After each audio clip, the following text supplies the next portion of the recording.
All right, let's talk about turning a complex, messy process into something simple, something clear, a visual map that anyone can actually understand.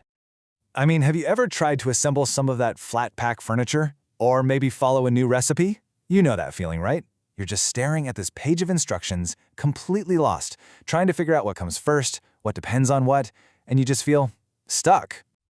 Yeah, it's exactly like this. A total jumble of steps that feels like it was designed to confuse you.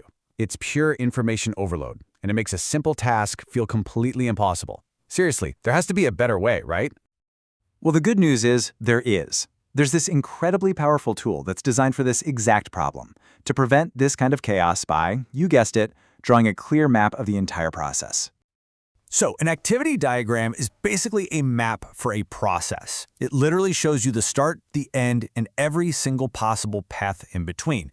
Think of it like a blueprint for a workflow. It doesn't matter if you're building software, onboarding a new employee, or just trying to figure out how a customer order gets processed. This visual guide makes the whole flow of actions visible and, most importantly, easy to follow.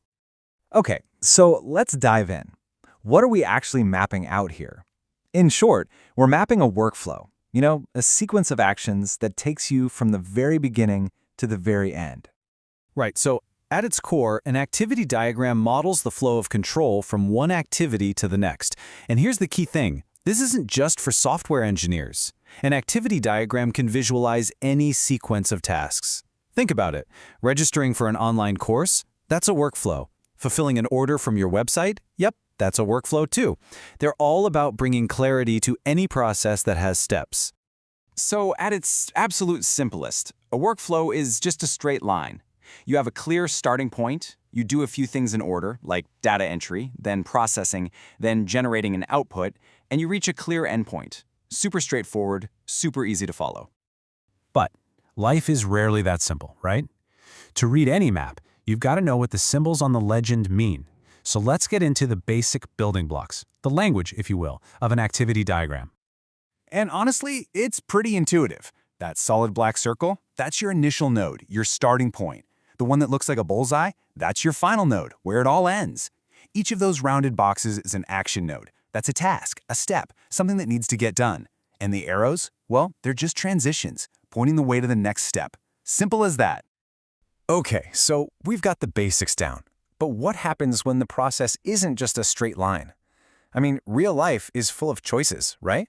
And situations where you have to juggle multiple things at once. How does our map handle all that complexity? This is where two super important symbols come into play.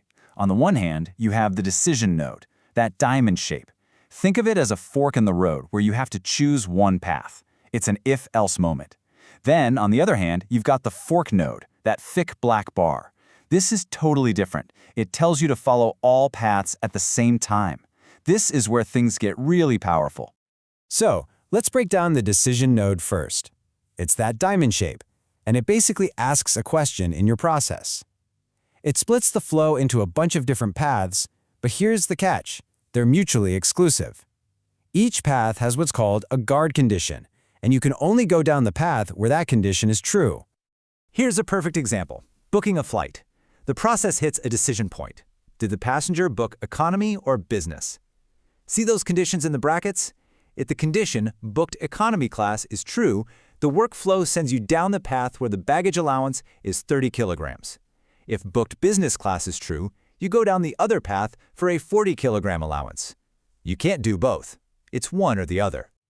Now, the fork node is a whole different beast. Remember that thick bar? This isn't about making a choice. This is all about doing things in parallel. When your process hits a fork, it splits the flow into multiple streams of activity that all happen at the same time. Just think about making dinner. You probably don't have to choose between cooking the food or opening a bottle of wine, right? You can do both at the same time. A fork node shows exactly that. These two things, cook dinner and open wine bottle, can happen concurrently. And only after both are done can you move on to the next step, which is, of course, having dinner. Okay, this is great. We now get the basic flow. We can handle choices, and we can even map out tasks that happen in parallel.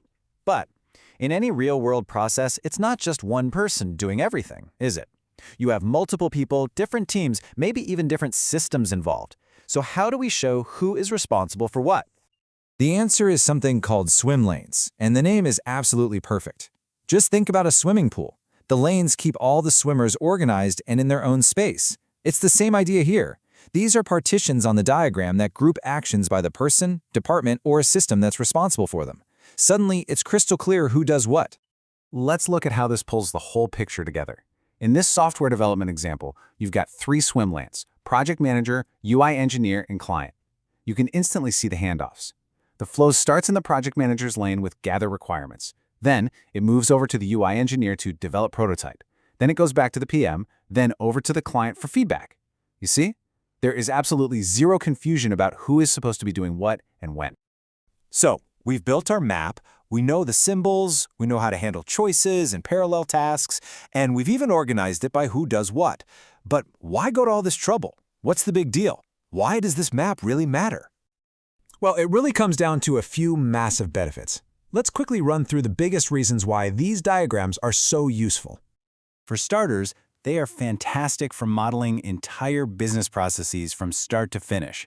This helps you spot bottlenecks or inefficiencies long before they become real problems. They also help you analyze system requirements. You can literally see how everything is supposed to work.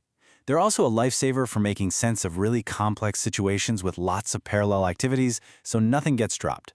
But maybe most importantly, they make sure everyone on the team, managers, engineers, clients, you name it, is on the same page, looking at the exact same plan. And really, that's the whole point. The goal is simple: to make the invisible flow of work visible to everyone. It takes this abstract cloud of tasks and responsibilities that usually just lives in our heads or buried in documents, and it makes it concrete. It makes it visible and understandable for the entire team. So that kind of leaves us with one final thought. What complex process in your world needs a map? I mean, think about it. From your job to your personal projects, what tangled up workflow in your life could be made so much simpler with a clear visual map? The answer might just be the key to your next big breakthrough.